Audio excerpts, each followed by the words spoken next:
नमस्कार दोस्तों। Stock market से रिलेटेड ऐसे शब्द जिसके मीनिंग बहुत ही डिफ़िकल्ट होते हैं तो वो सब मैं इस वीडियो में कवर करूँगा। तो आज हम बात करने वाले हैं index of the industrial production के बारे में, जिसको हम शॉर्ट फॉर्म में IIP भी कहते हैं। तो आइए समझते हैं कि IIP का मतलब होता क्या है। देखिए, the index of industrial production, जिसको शॉर्ट फॉर्म में IIP कहते हैं, measure the growth of the various industrial sector in the economy. मतलब जो हमारा जो इंडिया का इकोनॉमी है उसमें इंडस्ट्रियल सेक्टर का कितना ग्रोथ होता है उस चीज़ को मेज़र करता है। अब इस चीज़ को मेज़र कौन करता है? तो उसको मेज़र करता है सेंट्रल स्टैटिस्टिकल ऑर्गेनाइजेशन, जो एक गवर्नमेंट का एक अथॉरिटी ऑर्गेनाइजेशन है जिसे ये मेज़र करता है।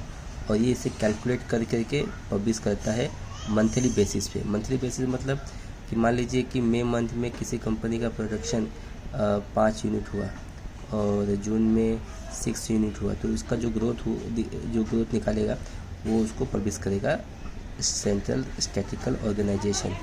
तो ये मेन चीज़ें है जो आपको बताया। मतलब किसी भी किसी भी कंपनी का ग्रोथ प्रोडक्शन कितना होता है, हर महीने कितना बढ़ता है, उसको कैलकुलेट करने का काम सेंट्रल स्टैटिस्टिकल ऑर्गेनाइजेशन करती है और जिसको हम IIP में कैलकुलेट करते हैं। इसको 2 सेक्टर में बांटा गया है।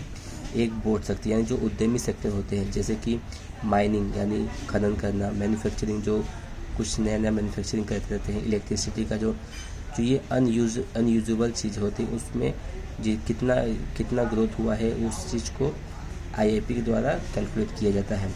दूसरा सेक्टर है अनयूज बेस्ड सेक्टर, जैसे कुछ हम यूज़ करते हैं, जैसे कैपिटल गुड्स हो गया, इंटरमीडिएट गुड्स हो गया, कंज्यूमर ड्यूरेबल, और बहुत सारी चीज़ें हैं जो ऐसी चीज़ें जो हमारे द्वारा यूज़ होती है कि कितना मैन्युफैक्चरिंग हुआ है, कितना प्रोडक्शन बढ़ा है, हर महीने उसका कैलकुलेशन कैसे होता है, इंडेक्स प्रोडक्शन IIP। तो आई होप आपको समझ गया रहेगा कि इंडेक्स ऑफ इंडस्ट्रियल प्रोडक्शन का मतलब क्या होता है।